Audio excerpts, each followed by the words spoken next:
कि छत्तीसगढ़ में हमारा राष्ट्रीय कांग्रेस का एक सम्मेलन होने जा रहा है 3 दिन का। और उसके ठीक 2 दिन पूर्व जो है केंद्र सरकार एक दुर्भावना के कारण कांग्रेस की जो रोज दिन प्रतिदिन जो बढ़ती हुई छवि उभर रही है और कांग्रेस के प्रति जो जनता का एक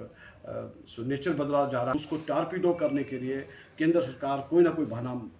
हमेशा लगाती रहती है। चाहे ईडी का दुरुपयोग है, चाहे आपकी सीबीआई का दुरुपयोग है। तो ये जो एजेंसियां हैं अब भाजपा का या केंद्र सरकार पिंजरे का तोता बनकर रह गई है। आप देख रहे हैं नेक्स्ट टू न्यूज हिमाचल। डर के कारण भाजपा सरकार कर रही जांच एजेंसियों का दुरुपयोग, ईडी का भाजपा का रही राजनीतिक दुरुपयोग। कांग्रेस के राष्ट्रीय अधिवेशन से 2 दिन पहले छत्तीसगढ़ भेजी ईडी। मंगलवार को कांग्रेस के पूर्व सचिव व राजीव गांधी पंचायती राज संगठन के राज्य सह संयोजक हीरापाल सिंह ठाकुर ने सुंदरनगर में पत्रकार वार्ता में केंद्र सरकार पर तीखा हमला बोला है। उन्होंने कहा कि प्रधानमंत्री नरेंद्र मोदी की भाजपा सरकार ईडी का दुरुपयोग कर विपक्ष को प्रताड़ित कर रही है। ये लोकतंत्र के लिए चिंताजनक है। विपक्ष के एकजुट और मजबूत होने के डर से यह छापेमारी की जा रही है। उन्होंने आरोप लगाया है कि वह अपने राजनीतिक फायदे के लिए ईडी का दुरुपयोग कर रही है। उन्होंने कहा कि कांग्रेस के होने वाले छत्तीसगढ़ के राष्ट्रीय सम्मेलन आयोजित किया जाना है, लेकिन इससे 2 दिन पहले ईडी की छापेमारी कर अपनी मंशा जाहिर कर दी है। उन्होंने कहा कि इससे पता चलता है कि देश में कांग्रेस की उभरती छवि को धूमिल करने के लिए ही भाजपा सरकार जांच एजेंसियों का दुरुपयोग कर रहे हैं। उन्होंने प्रदेश के मुख्यमंत्री सुखविंदर सुक्खू द्वारा अंबुजा और एसीसी की हड़ताल को खत्म करवाकर अपनी दूरदर्शिता का परिचय दिया है, जबकि भाजपा के नेता राजनीति ही कर गए। सुंदरनगर से अंसारी की रिपोर्ट।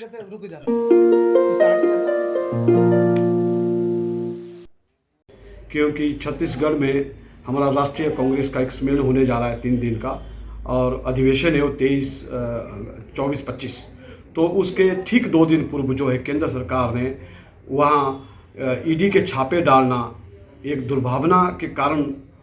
उनके लगता है केंद्र सरकार को कि कांग्रेस की जो रोज दिन प्रतिदिन जो बढ़ती हुई छवि उभर रही है और कांग्रेस के प्रति जो जनता का एक नेचर बदला जा रहा है कि कांग्रेस ने राहुल गांधी जी का चाहे भारत जोड़ो की यात्रा है, चाहे हमारे अंतर्राष्ट्रीय सम्मेलन हो रहे हैं, चाहे हमारी रैलियाँ मीटिंग हो रही है, उसको टारपीडो करने के लिए केंद्र सरकार कोई ना कोई बहाना हमेशा लगाती रहती है। चाहे ईडी का दुरुपयोग है, चाहे आपकी सीबीआई का दुरुपयोग है। तो ये जो एजेंसियाँ हैं अब भाजपा का या केंद्र सरकार की एक तोते का पिंजरा बन के रह गई है और पिंजरे का तोता बनकर रह गई है। इसके लिए ठीक है कि ईडी को कोई कार्रवाई करनी है भ्रष्टाचार के ऊपर, वो करे, परंतु उसकी समय ये देखा जाए कि समय ये ऐसे वक्त में ईडी और सीबीआई एक्टिव होती है जब कोई हमारा कार्यक्रम या हमारा सम्मेलन या हमारा कोई नेता बड़ी रैली करना चाहता है, तो उसके 1-2 दिन पूर्व भी ईडी और सीबीआई जागती है। ठीक है, भ्रष्टाचार के आरोप किसके ऊपर नहीं लगते हैं, अगर लगे हैं तो उसकी पुष्टि केंद्र सरकार के जो एजेंसियां हैं उनको समय रहते उसके ऊपर कार्रवाई करनी चाहिए। हाँ, ये जो ईडी और सीबीआई का सिर्फ एक विपक्ष के नेता को तंग करने का एक इनका उद्देश्य रह गया है। और जब जो भाजपा में कुछ नेता गए हैं वो मुख्यमंत्री बनकर वहाँ चले गए हैं, परंतु उनके ऊपर तो बड़े बड़े केस थे, चाहे कर्नाटका की येदियुरप्पा की बात है, चाहे अन्य जो कई असम के मुख्यमंत्री की बात है, तो वो उनके ऊपर तो बहुत बड़े बड़े आरोप पहले लगाती थी भाजपा। जब वो भाजपा में गए तो इसका मतलब कि भाजपा की जो वॉशिंग मशीन है वहाँ भ्रष्टाचार धुल जाते हैं और उसके ऊपर जब वो भाजपा ज्वाइन करते हैं तो उनके ऊपर कोई आरोप नहीं रहता है। उत्तर प्रदेश में कांग्रेस की सरकार बनी, ठाकुर सुखविंदर सिंह सुक्खू मुख्यमंत्री बने, तो एक नया मुद्दा जो है हिमाचल प्रदेश सरकार के सामने आया और वो आया अदानी द्वारा जो सीमेंट उद्योग यहाँ खरीदे गए थे उसमें ट्रक ऑपरेटरों को जो उनकी मांगे थी और अपने वहाँ कारखाने बंद करना, ये एक बड़ी एक साजिश थी। और साजिश में केंद्र सरकार के नेता और भाजपा के नेता इसमें इन्वॉल्व थे। वो नहीं चाहते थे कि हिमाचल प्रदेश में ये मुद्दा जल्दी से सुलझे, परंतु प्रदेश के मुख्यमंत्री ने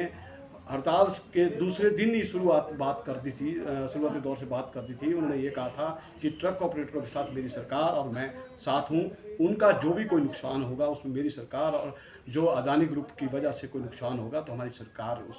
उनको कोई नुकसान नहीं होने देगी। और साथ में जहाँ तक राज्य को जो इनकम होनी थी इन दिनों में जो नुकसान हुआ वो केंद्र की जो सरकार है और हमारे हिमाचल से संबंधित जो नेता केंद्र को रिप्रेजेंट करते हैं, चाहे भाजपा के राष्ट्रीय अध्यक्ष है, चाहे आपके केंद्रीय मंत्री अनुराग ठाकुर जी है, उन्होंने भी इस मुद्दे पर पहल नहीं की। और अंत में प्रदेश के मुख्यमंत्री जी ने उद्योग मंत्री के द्वारा बार बार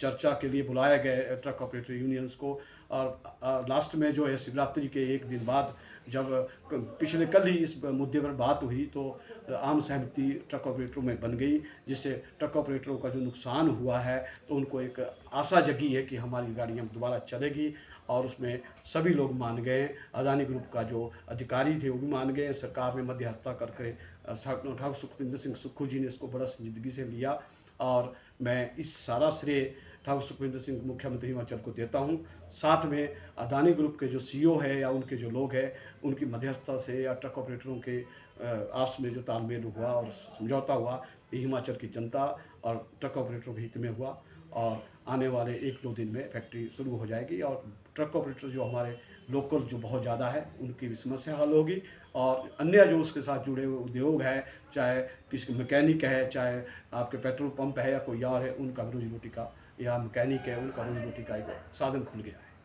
सर, हिमाचल में सीमेंट के दामों में सस्ता करने की जो लोगों की मांग थी, उस पर सरकार का क्या पहलू और कंपनियों का क्या पहलू है? बिल्कुल बिल्कुल, जहाँ तक सीमेंट को सस्ता करने की बात है, उसमें मुख्यमंत्री जी ने पहले इनके सामने ये मुद्दा रखा था कि हिमाचल में सीमेंट का रेट जो कम किया जाए, परंतु अदानी ग्रुप ने इस में ये कहा गया कि हम सीमेंट का रेट उस दृष्टि से कम करेंगे क्योंकि हम ट्रक ऑपरेटर हमारे को हम उनको किराया ज़्यादा देते हैं। तो इसी चक्कर में जब हमारे दोनों ग्रुप आपस में बंटे तो लंबी ये स्ट्राइक चली, परंतु सीमेंट के रेट कम करने के लिए प्रदेश सरकार तत्पर है, और मुख्यमंत्री जी ने इस बात के लिए उनको बोला होगा कि रेट कितना कम होगा ये नहीं मैं बता सकता, परंतु रेट यानी कम होंगे, चाहे वो यानी किसी भी दर पर होंगे।